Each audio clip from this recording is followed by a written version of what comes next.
Rupani memorial દ્વારા school of excellence ખાતે માનનીય શ્રી મેહુલભાઈ રૂપાણી, એમના સંચાલકો, એમની સમગ્ર ટીમ અને સ્કૂલ દ્વારા ખૂબ સુંદર એક નૂતન પ્રવૃત્તિનો શુભારંભ થઈ રહ્યો છે.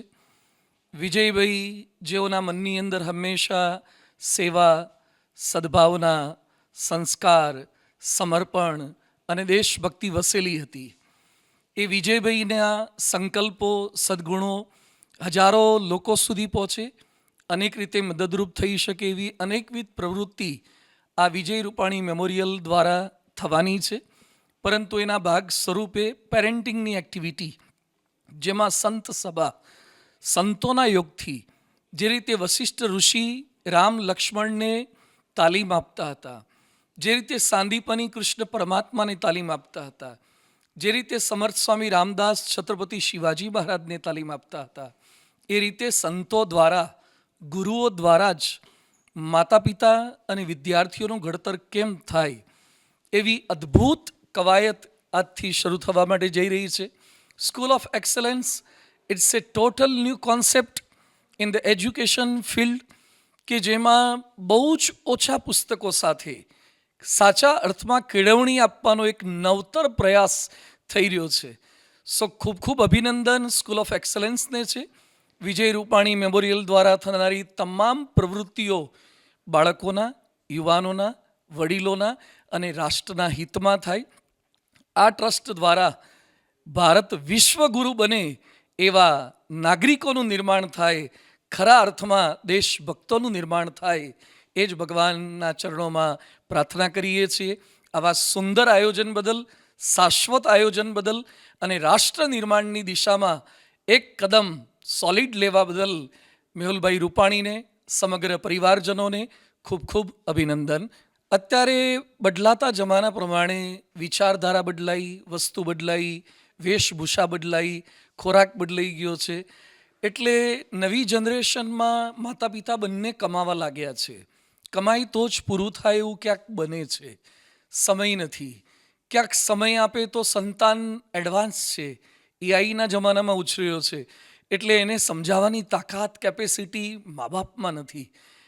તો સંતાન ખરાબ નથી, એને કઈ રીતે સમજાવવું, એને ટેકલ કઈ રીતે કરવો, એક અદ્ભુત પાઠ પેરેન્ટિંગના અહીંથી શીખવા મળશે.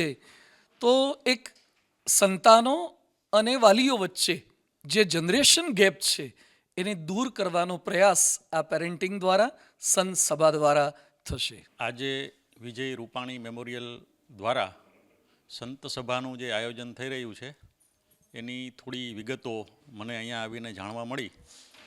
એક એવી શિક્ષણ પદ્ધતિ કે જે આપણા પૌરાણિક કાળોમાં હતી, એવી શૈક્ષણિક પદ્ધતિ ફરી પાછી અમલવારી એની કરી અને ખૂબ જ ઓછા પુસ્તકોમાં વિદ્યાર્થીઓને કેવી રીતે જ્ઞાન આપી શકાય, અને એ જ્ઞાન આપી અને વિદ્યાર્થી અત્યારે જે સાંપ્રાંત પરિસ્થિતિ છે એમાં એને જે કરવાનું છે, આગળ વધવાનું છે, એમાં કેવી રીતે આગળ વધી શકે એવા શૈક્ષણિક પદ્ધતિમાં આમૂલ પરિવર્તન લાવી અને નવી જે એજ્યુકેશન પોલિસી છે, નેશનલ એજ્યુકેશન પોલિસી 2020, જે સેન્ટ્રલ ગવર્મેન્ટે અમલમાં મૂકી છે, એને સાથે લઈને ઇન્ડિયન નોલેજ સિસ્ટમ IKS એને ધ્યાનમાં રાખી અને આ પદ્ધતિથી શિક્ષણ આપવાનું જે કામ થઈ રહ્યું છે, એ કામને અનુસંધાને આજે માનનીય વિજયભાઈ રૂપાણી મેમોરિયલની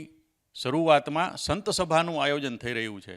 સંત સભાની અંદર પેરેન્ટિંગ, ખાસ કરીને આજે તમે જુઓ તો સમાજની અંદર કુટુંબ વ્યવસ્થા છે વિભક્ત થઈ ગઈ છે. આજે આપણા પરિવારમાં દાદા દાદી, કાકા કાકી, ભાઈ ભાઈજી, ફઈ, આવા બધા જે સંબંધો છે, એ સંબંધો દૂર દૂર સુધી દેખાતા નથી. એટલે પેરેન્ટિંગ કઈ રીતે કરવું બાળકનું, બાળક અને એના માતા પિતા, એની વચ્ચે કેવી રીતે બ્રિજ જે છે એ બ્રિજને કેવી રીતે પૂરવો, એના માટેનું માર્ગદર્શન આપવા માટેની જે આજે જે આ કાર્યવાહી થઈ રહી છે, એમાં મને સંમલિત થવાનો માનનીય જે મેહુલભાઈ રૂપાણીએ અવસર આપ્યો છે. હું એમનો ખૂબ ખૂબ આભાર માનું છું. અને આ જે પદ્ધતિ છે, એ પદ્ધતિ દ્વારા નવા નવા વિદ્યાર્થીઓ નવા નવા ક્ષેત્રમાં આગળ વધે અને આપણા દેશનો વિકાસ કરે અને દેશને ફરી પાછો સોને કી ચિડિયા વિશ્વગુરુ બનાવે એવી અભ્યર્થના વ્યક્ત કરું છું.